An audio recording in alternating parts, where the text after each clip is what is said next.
ഹനുമാൻ സ്വാമി തുണയ്ക്കേണമെന്നെന്നും ശ്രീരാമദാസനമാഞ്ജനേയ.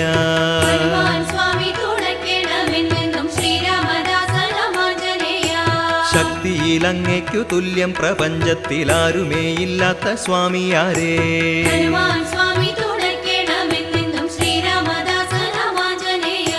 ശ്രീരാമദൂതനായി ജാനകി തന്നെ ചാരത്തുലങ്കയിൽ പോയവനേ.